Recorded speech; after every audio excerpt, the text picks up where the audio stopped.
खुलुमबाय नोंथांमोनखौ बयखौबो बरायबाय। दिनै जोङो मोनथामसो खौरां लाबोदों।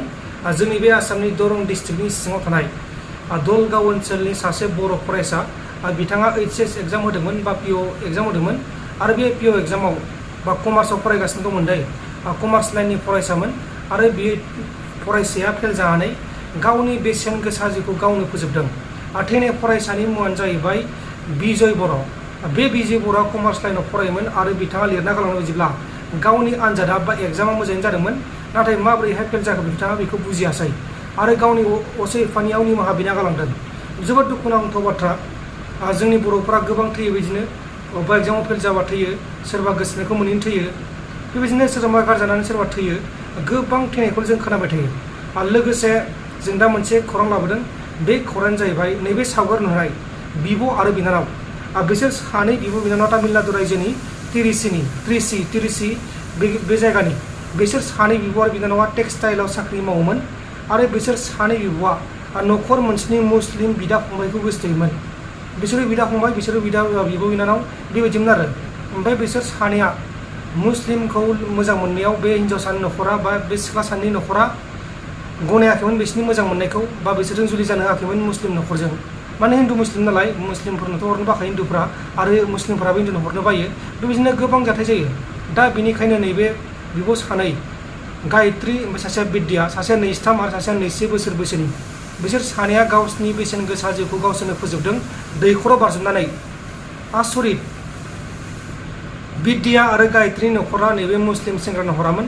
मुस्लिम सेंग्राफोरनि मुंखौ खौरां मख'नाय जायाखै आरो बिसोर मुस्लिम सेंग्राया बिदा आरो फंबाय जायोमोन आरो बिसोरबो बिब' आरो बिनानाव जायोमोन।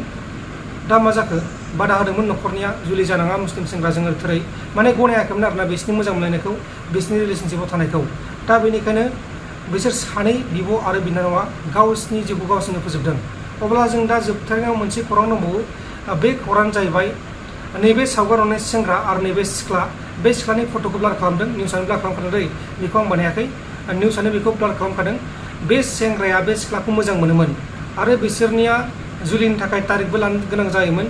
तारिख लानो नागिरनायावनो बे सिख्लानि न'खरनि मानसिफ्रा बे सिख्लाखौ गुबुन सासे सेंग्रानो जुलि खालामनो हरनो नागिरदोंमोन आरो बे खौरांखौ सेंग्राया, जायनि मुङानो जाबाय पुष्पेन्द्र सिं, बे पुष्पेन्द्र सिंआ बे सिख्लाखौ जुलि हरनो नागिरनायखौ मिथिनानै बे सिख्लाखौ किडनेप खालामनानै लांदों हाग्राबारियाव बा अरनबारियाव, रावबो गैयि जायगायाव लांदों। लांनानै बे जायगायावनो जुलि खालामनो नागिरदोंमोन। उनाव सिख्लानि न'खरनि मानसिफ्रा खबर मोनबाय बा खौरां मोनबाय, पुलिसनो खोन्थाहरबाय। पुलिसा खोन्थाहरनायनि उनाव पुलिसा जाथायनि सायाव नायबिजिरबाय। नायबिजिरनानै बे सेंग्राखौ बे हाग्रा गेजेरनिफ्रायनो एरेस्ट खालामदों। बेबायदि जाथाया जायो। गोबां सोमोनांथाव जाथाय जाबाय थायो बिदिनो। सोरखौबा एकदमबारे मोजां मोननानै मोनैनि थाखाय बुथारनाय, सिखाजों सुनाय। दाखालिबो मोनसे भिडिअ गोसारदोंमोन, जायबा सेंग्राया सिखाजों सुदोंमोन लामा गेजेरावनो। मानसिफ्रा रावबो बादा होआखै। मानसिफोरनि गोसोआ माबायदि बेखौ आं मिथिला। जायखिजाया मानसिफोरनि सिगाङावनो नैबे लामाजों थाबायलांगासिनो दङ, आं नैबेबायदियाव मानसिखौ सुगासिनो दङ, अब्लाबो बे साखाथिनि मानसिफ्रा रावबो बादा होआखै, हेंथायाखै। गोबां सोमोनांथाव आरो साननो गोनां बाथ्रा। बिदिनो गोबां आथोननि थाखाय जायो। सोरबा आथोन गेलेनानै गारजायो, सोरबा एकदमबारे मा होनबावनो आरोना। नैबे बिब' आरो बिनानावाबो जायबा मुस्लिम सेंग्राखौ गोसोथोयोमोन बा मुस्लिम बिदा फंबायखौ गोसोथोयोमन, बिसोरनियाबो गुबुन गुबुन घटना दं जानो हागौ। बेखौथ' निउसआव आबुं होजोबा। निउसआव जेनेबा 5 जन थैदों होनबाथाय बेयो 20 जन थैगोन होननानै लिरना होगोन, बिदि आरो। दा निउसनि खोथाखौ बुंजोबनो हाया। दा जियानो जादोला लोगोफोर माखासे खौरां फोसावबाय। बेखिनियानो भिडिअआ। गोजोन्थों, एसेनोसै। जय बर' हारि।